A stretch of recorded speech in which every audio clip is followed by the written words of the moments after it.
Hey, welcome to Rev It Up with Handy Randy. We're revving it up with not 57 Chevys today. No. As a matter of fact, we're going to rev it up with hardly any 57 Chevys or any Chevys at all. We're going to be talking about some Mopars and some Pontiacs. And we're going to start with way back on late 50s, early 60s. There was racing at the Akron airport. And one of the heroes that's mentioned on the Ohio historical marker is Akron Arlen Vanke. Arland Vankey grew up in Barberton, went to Barberton High School, and raced cars in and around Barberton, and ended up over racing early on at Akron. The little street next to Derby Downs, and once a month they went out on the speedways, and that's where Arlen really got broken into racing. And later we're going to find out that Arlen was world renowned and one of the finest owners, builders, and racers in the drag racing venue. And we can be proud to say he's ours.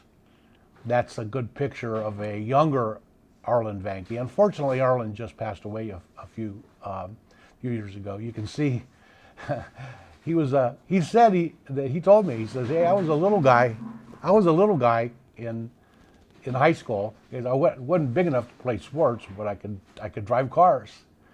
And just get an idea of what a young Arland Vankey looked like.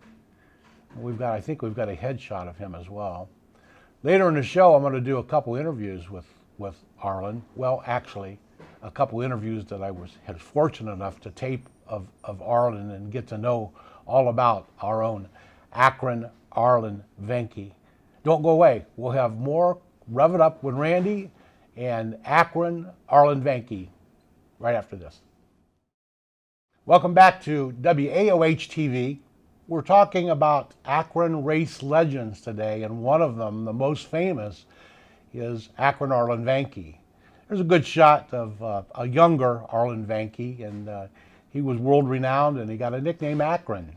And his dad never used a phone and never drove, but yet he was the foreman of the machine shop at Goodyear Aerospace and helped the drag racing community immensely because anybody needed some pieces and parts. Back then, there wasn't such thing as Summit Racing.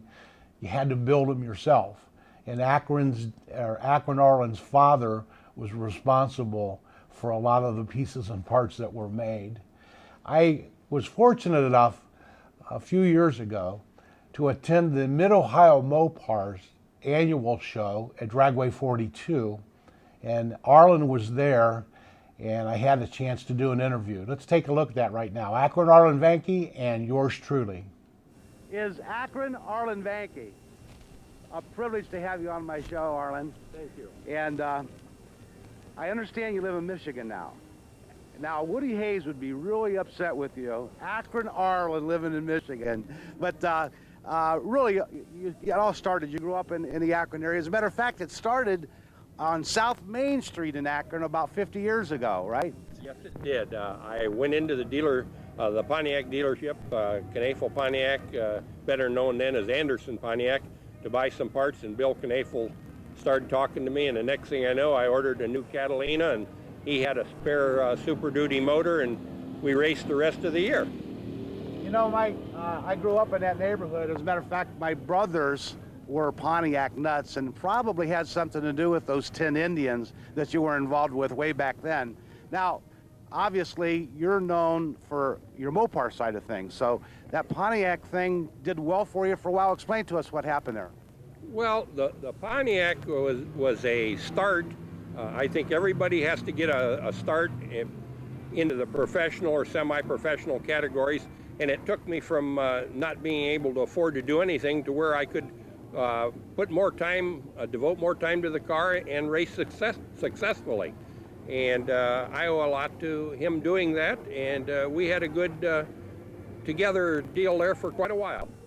And then you did so well with the Pontiacs, these guys came and knocked on your door, huh? Yes, in '66 I won the NASCAR Winter Nationals and the NHRA Spring Nationals at Bristol. And I was approached by the Chrysler people who offered me a contract to not only help me with the parts and cars, but also some money and a long-term, some kind of security to where you knew that you were going to be there for 2 or 3 years. And 50 years later, still associated, still out here at the strips, and the noise is the same as it was, almost the same as it was 50 years ago. Well, I appreciate it, what everybody's done, and without the fans, we couldn't have done it. And without a lot of help from people that were around me, I've really had a good time, and I don't think there's too many people that probably made a living doing what they liked as well as I did. Exactly right. And again, let's see, was it 2 weeks ago we spoke to Don Garlitz? He too is celebrating his 50 years in racing, and another legend on the Handy Randy show. It doesn't get any better than this. Hey, we've got more car stuff. Don't touch the remote. Thank you. Thank you. Great. Hey, we'll go to a break. We'll come back with more Rev It Up with Handy Randy right after this. Hey, welcome back to Rev It Up with Randy. Handy Randy from Akron, Ohio, from WAOH TV. And we're talking about one of the Akron legends, and that would be Akron Arlen Vanke, race car driver, engine builder, car builder, and very successful, and everyone loved Arlen. He's the nicest guy in the world. Anyway, Arlen started racing Pontiacs. He worked at a Pontiac dealership, and he started racing Pontiacs until Pontiac decided that they no longer wanted to support the racing venue and left us kind of high and dry, at least Arlen high and dry, because he wasn't able to have Pontiac as a sponsor. So he switched over to Mopars, and it was the best thing he ever did, because Chrysler Manufacturing was into racing, and they helped him out, and they decided that he would be a very good person to represent them on the drag strips. So we're going to take a look at Arlen in an interview that I did a few years ago. There's a fellow named Bob Jones. Bob was just a terrific person, owned a office furniture business here in Akron, and had a whole large collection of cars at his business. And once a year he would open up his car collection to the community, and I had a chance to run into Arlen there, and I did this interview with him. Watch. And one of the questions I asked your nephew Tim was, where did we coin the name Akron Arlen? Was that your idea? No, actually, when I used to call Chrysler for my parts, I'd say, "This is Arland Vankey from Akron, Ohio." So they started calling me Akron. Okay. And the name stuck. It sure did. Actually, now we know. So if anyone asks us that question, the next thing on our minds were we see all the pictures of the great old Pontiac, Anderson Pontiac, and then later Bill Knafel Pontiac. And I know that's how you got started. You actually went out and bought your first car, is that right, at Pontiac, and built it yourself? Is that the way it worked, Arlen? Yes, it did. I stopped at Knafel Pontiac one day to get parts. It was Anderson Pontiac then. And while I was out there talking to the parts guy, Mr. Knafel overheard me talking and come out. And we talked, and before I left that day, I had ordered a new 62 Pontiac Super Duty car. And he had a Super Duty motor on display there, and I also took that home with me. So you were a motorhead from... Oh, yeah. With all the Akron, like Odie Smith and some of the great cam jammers were around in those days? Yes. Everything was automotive oriented. And as I went to Barberton High School, and I graduated at 5'2", 103 pounds, I didn't participate in sports. So looking around at all the people who were very good at sports, they're stars, I was very envious of their position. And when I found out something I could do, which was work on cars or drive cars, I went at it full bore, because it took me somewhere where I couldn't get without finding something that I was very good at. And it just came natural. my father never drove a car in his life. Incredible.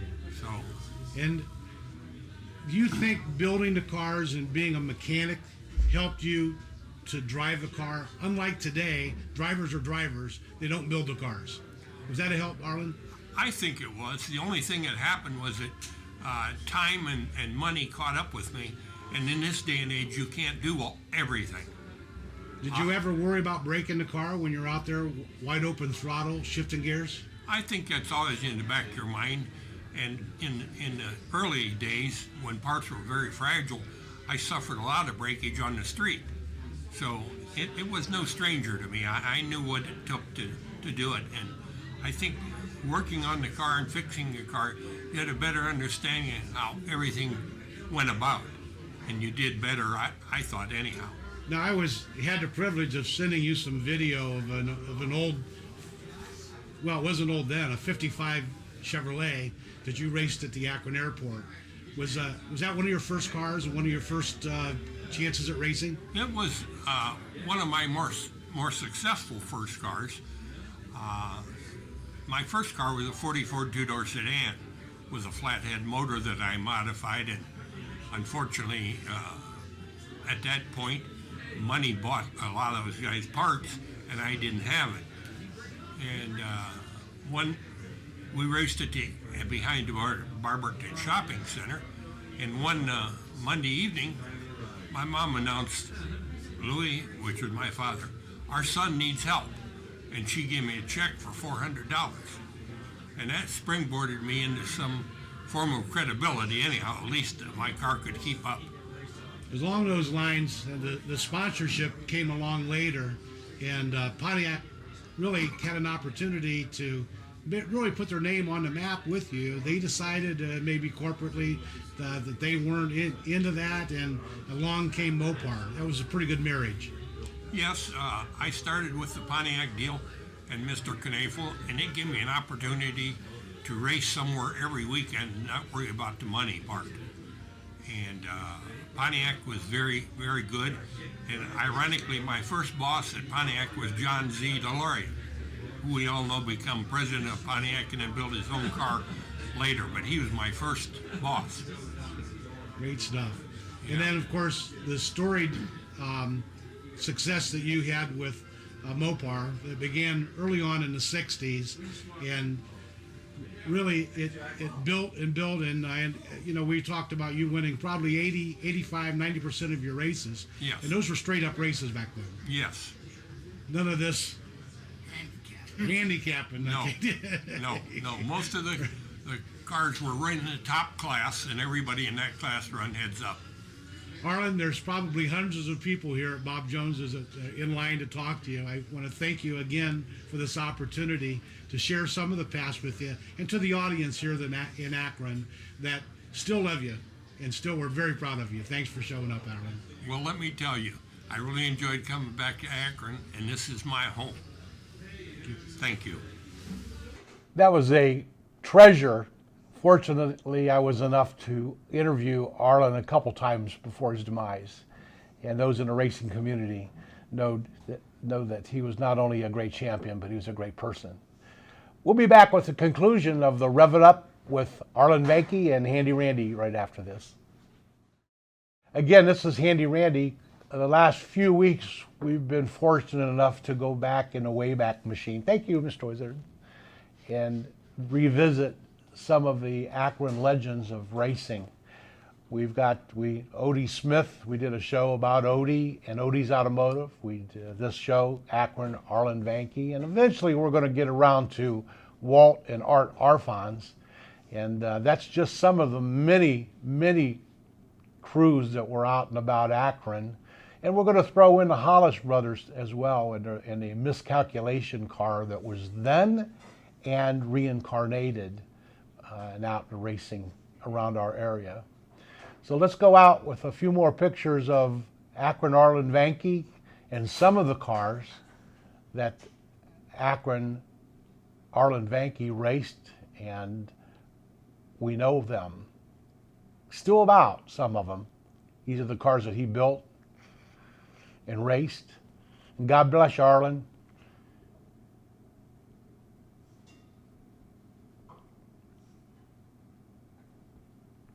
We'll see you on the next Rev It Up with Handy Randy here on WAOH TV. See ya.